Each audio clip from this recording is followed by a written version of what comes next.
ግርምሽ ስላልሞተ እጅግ በጣም ደስ ብሎኛል። እንደኔ ደስ ያላችሁ እልልልልል እያላችሁ በኮሜንት አሽቃብጡ ማለት ነው።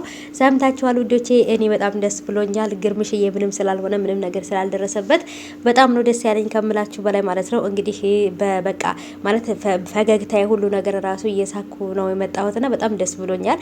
ምክንያቱም ይቅርታ እዛ ጋር ልጆች እያናገሩኝ ስለነበረ እነሱን አናግሬ ነው የተመለስኩላችሁ ማለት ነው። እና ውዶቼ እኔ እንጃ ያለው ነገር ይሄ ነው ብዬ ልናገር አልችልም። በጣም ደስ ብሎኛል። በጣም ከምላችሁ በላይ ግርምሽዬ ምንም ነገር ስላልሆነ፣ በተለይ ደግሞ ግርምሽ እንግዲህ ጽናት ናት ይሄን ነገር ያደረገችው። ጽናት ይሄን ነገር እንዴት አደረገችው የሚል ነገር በጣም ትልቅ ጥያቄ ፈጥሮብኛል። ግን ደግሞ ጽናት እዛ ቦታ እንዳለች እንትን ብሎ ሌላ ሰው ያን ነገር አድርጎት ጽናት እንትን ያለች ነበር ይመስለኝ። ግን ደግሞ ጽናት ራሷ ነበረች የነገረችው ለያሱ። ይሄ ነገር የተፈጠረው ለምንድን ነው?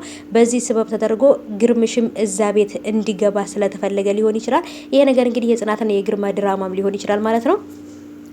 ሰላም ሰላም፣ ውድ የተከበራችሁ የቻናሌ ተከታታዮች እንዴት ናችሁ? ከኔ ጋር ሁሉ ሰላም ነው። ሰላማችሁ ይብዛልኝ ባላችሁበት ውድ ቤተሰቦቼ። ለቻናሌ አዲስ ከሆናችሁ ሰብስክራይብ አድርጋችሁ ቤተሰቡን፣ ነባሮች እንኳን በሰላም መጣችሁ ብያለሁ ውዶቼ።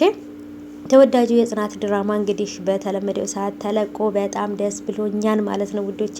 ግርምሽ ይሞታል አይሞትም ብዬ በጣም ተጨናንቄ ተደጋጋሚ ቪዲዮ ስሰራበት ነበር። እናንተም በኮሜንት ደግሞ በጣም ረጃጅም ኮሜንት እያስቀመጣችሁ ግርምሽ አይሞትም፣ ምንም ነገር አይፈጠርም፣ የሆነ የተፈጠረ ነገር ሊኖር ይችላል ወይ የሆነ ምክንያት ይሆናል ምናምን እያላችሁ ነበር። እኔ እንደውም ይሄን ነገር ያደረኩት ቤተሰቦቼ እያሱ ወይንም ደግሞ ሮማን ይሄን ነገር ያደረጉት ነበር እንጂ የመሰለኝ በጭራሽ ግን ደግሞ ጽናት ይሄን ነገር ታረጋለች ብዬ አልጠበቅኩም። ግን ደግሞ ምንም ነገር ይሄ ነገር ግርምሽ እዛ ቤት በህመሙ ምክንያት እዛ ቤት እንዲገባና ጽናትና ግርማ በአካባቢ ወይም ደግሞ በዛው በፊት ለፊት እየተገናኙ ስራቸውን እንዲሰሩ ይጠቅማቸዋል ብዬ አስባለሁኝ። ይሄ ነገር ደግሞ በጣም ለኔ ደስ ብሎኛል። ዋናው ነገር ግርምሽ አለመሞቱ ነው። ግርምሽ ካልሞተ ቀላል ጉዳት ከሆነ ሌላው ነገር ቀላል ነው። ለምን በተለይ ግርምሽ ከሞተ በቃ የሆነ ድራማውን አላይም ብዬ ወስኜ ነበር ማለት ነው። ግርምሽዬ ስላልሞተ በጣም ደስ ብሎኛል። ጽናትም ደግሞ እንግዲህ እርጉዝ ነኝ ብላለች። እርጉዝ ነኝ ብላ ለያሱ ነግረዋለች። ሆስፒታልም ሂደው ያለውን ነገር አረጋግጠውና አጣርተው መጥተዋል። ስለዚህ ለሮማን በርግጥ እርጉዝ እንደሆነች አልነገሯትም። ሮማን ደግሞ ጽናትን ለማሳበድና ጽናትን እዛ ቤት ለማስወጣት በየቀኑ ውሃ ጋር እየቀላቀለች ወይ የሆነ ምግብ ጋር እየቀላቀለች መድኃኒት እየሰጠቻት ነው ማለት ነው። ይህንን መድኃኒት በርግጥ አንድም ቀን ጽናት ተጠቅመው አታውቅም። ምክንያቱም ጽናት ራሷን አልረሳችም። ሮማን ምን እንዳደረገቻት፣ ሮማን እንዳሳበደቻት፣ ሮማን ይሄን ሁሉ ነገር ህይወቷን ሲወል እንዳደረገችባት ስለምታውቅ እዛ ቤት የገባችው ግርምሽዬ ጋር ተስማምታ ሊሆን ስለሚችል እና ግርምሽ አይነ ስውር እንዳልሆነ ካወቅኩኝ በኋላ ጽናትም ምንም የረሳችው ያለፈ ታሪክ እንደሌላት ሁሉ ነገር እንደምታስታውስ፣ ግን ደግሞ ሁሉንም ነገር እነሱ ማንም አይጎዳኝም፣ ጽናትም አታስታውስም፣ ግርምሽም አይነ ስውር ነው ምንም አያደርገንም ብለው በሚያስቡበት ሰዓት ላይ እነሱ በመሀል ገብተው ሊያጠቋቸው ስለፈለጉ ሊሆን ይችላል። እስቲ እንግዲህ በቀጣይ ግምቴ ትክክል ነው አይደለም የሚለውን በደንብ እናያለን። እናንተ እንደተረዳችሁት ከሆነ እንዴት ነው የተረዳችሁት? የኔ አረዳድ ወይም ደግሞ የኔ አስተሳሰብ እንደዚህ ነው። እስቲ እንግዲህ ግርምሽዬ እነሱ ቤት እና ሮማን ቤት ገብቷል። ይሄ ነገር የተደረገውም ደግሞ ይሄኛው ልጁ ነው ማለት ነው። ወደዛ ሮቢ ነው እንግዲህ ለፖሊስ አመልክቶ እንደዚህ እንደተጠቃ የተናገረው። ፖሊሶች ይሄ ነገር ስላወቁት ለጽናት ብለን ጽናት ችግር ውስጥ እንዳትገባና ጽናትን ለመደበቅ ብለን ነው ወይንም ደግሞ ጽናት እንዳትጠቃ ብለን ነው እዚህ ቤት ያመጣሁት ለዛ ብዬ ነው። ስለዚህ ጽናት ምንም ነገር ፈልጋ ስላላደረገች ይሄ ነገር ምናምን እንዳይፈጠር ብዬ ነው ብሎ እቤት አምጥቶታል። ግርምሽ ደግሞ ቤት መምጣቱ ደግሞ ለሱ ጠቀም አለው ብዬ ነው የማስበው። ምክንያቱም ቤት ውስጥ ያለችውን ሁሉን ነገር የምትደረጋትን ነገር አይነ ስውር ስለሆነ እሱ አይነ ስውር ነው ብላ ሮማን የምታደርጋቸውን ነገሮች ሁሉ በአይኑ ማየት ይችላል ማለት ነው። እና ያ ነገር ደግሞ ለሱ በጣም አሪፍ ነው። ግን እዚህ ቤት ሮማን ቤት ውስጥ አንድ ቤት በተለይ እያሱ ራሱ በጣም መጥፎና ክፉ ሰው ነው። ከጽናት አጠገብ ካራክ ጽናትን ካልተውካት እገልሃለሁ ብሎት ነበረ። ይሄንን ብሎ ያለው ሰው እንዴት ነው ለግርምሽ አዝኖ ቤት ውስጥ ሊያመጣው የቻለው? በቅርብ አድርጎ ሊያጠቃው ፈልጎ ነው? በቅርቡ በራሱ ቤት አስቀምጦ ሊገለው ፈልጎ ነው? በቃ በጣም ብዙ ጥያቄዎች ባይመሩ ይፈጥረውብኛል። ለምን ከዚህ በፊት አስታውሱ ከሆነ ከጽናት ካራክ እገልሃለሁ፣ ከዚህ በኋላ የመጨረሻ የሰው ልጅ ድምጽ የምትሰማው የኔን ነው፣ ከዚህ በኋላ ከጽናት ማትረቅ ከሆነ እገልሃለሁ ብሎታል። ምክንያቱም ጽናትን ማንም ከኔ እንዲወስድብኝ አልፈልግም፣ ይቺ የኔ ቃል ኪዳን እንጂ ያንተ ጽናት አይደለችም፣ ስለዚህ ያንተን ጽናት ልናፈልግ ብሎ ገፍትሮ ጥሎት ነበር የሄደው እያሱ። ስለዚህ ግርምሽን አሁን ለጽናት ብሎ ነው ይሄን ነገር ያደረገው።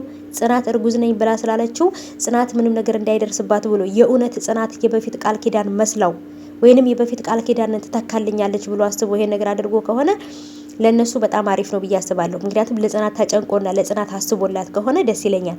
ምክንያቱም ሁለቱ ጽናትና ግርማ ሊያደርጉ ያሰቡትን ነገር እምነት ማግኘታቸው በጣም አሪፍ ነው። ምክንያቱም ሮማን ጋርና ሮማን በፍጹም ሰውን አታምንም እንኳን አይደለም ሰውን ይቅርና ጥላዋን እንኳን አታቅም። የራሷን ጥላ እንኳን አታምንም ማለት ነው። በጣም ነው ተጠራጣሪ ናት፣ በጣም ፈሪ ናት። ለምን ምንጊዜም ጥሩ ስራ የሌለው ሰው እንደፈራ ነው የሚኖረው ታውቃላችሁ። ጥሩ ስራ ከሌላችሁ ሁልጊዜም እንደፈራችሁ ነው የምትኖሩት ማለት ነው። እና ሮማንም ደግሞ እንግዲህ እየተፈጠረ ያለው ሮማን ጋር ይሄ ነው። እስካሁን ድረስ ሶልም ብሌንም ቃልዬም ቅዱስም እስካሁን ድረስ አልተመለሱም። ከሁላቸውም ቢያንስ አንዳቸው መመለስ ነበረባቸው። እስቲ እንግዲህ ምን ሊፈጠር እንደሚችል እንግዲህ በቀጣይ የምናየው ይሆናል። እኔ ግን ቢያንስ እንኳን ብሌን ብትመጣ ወይ ደግሞ እንትና ቢመጣ ቅዱስ ወይንም ቃል ወይንም ሰለሞን ቢመጡ በጣም ደስ ይለኛል። ምክንያቱም ከዚህ በፊት ጽናትንና ግርማን ሲጠብቋቸውና ከዚህ ድረስ እንዲደርሱ ያደረጓቸው ብሌንና ሶል ስለሆኑ ሶልና ብሌን መመለስ አለባቸው ብዬ አስባለሁ። ወይ ሁለቱ ባይችሉ ደግሞ አንዳቸው መመለስ አለባቸው ማለት ነው።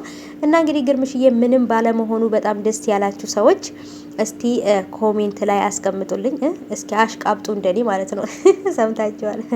ምክንያቱም እኔ በነገራችን ላይ በጣም በቃ እንጃ ግርምሽና ጽናት ሮማን አሁን ያለችበት ቦታ ላይ ሆነው ነው እነሱን ማየት የምፈልገው። ለምን በጣም ብዙ ስቃይና ፈተና ሮማን አድርሳባቸዋለች። ግን ደግሞ ሮማን ተንደላቃ የተንደላቀቀ ቤት ውስጥ ተቀምጣለች ማለት ነው። እነሱ ግን አሁንም ፈተና ላይ ከፈተና ከስቃይ ላይ ስቃይ ነው እየተደራረባባቸው ያለውና ስለዚህ ከዚህ ካሉበት ነገር ውስጥ ሁሉ ወጥተው ሮማን ያለችበት የኑሮ ደረጃ ላይ ጽናትና ግርማ ሮማን ደግሞ በነ ጽናትና በነ ግርማ ቦታ ላይ መሆን አለባት ብዬ አስባለሁ። ወደ በፊት ወደ ታች መውረድ አለባት። ምክንያቱም ማንም ቢሆን በሰው ሀብት በሰው ሀቅ ሰው መሆን አይችልም። ለተወሰነ ጊዜ ሊኖር ይችላል እንጂ ማንም ቢሆን በማንም ሀብት ላይ በማንም ልፋት ላይ በሰው ንብረት ላይ የሚያድግ ሰው አላየንም፣ ያደገም ሰው አላየንም።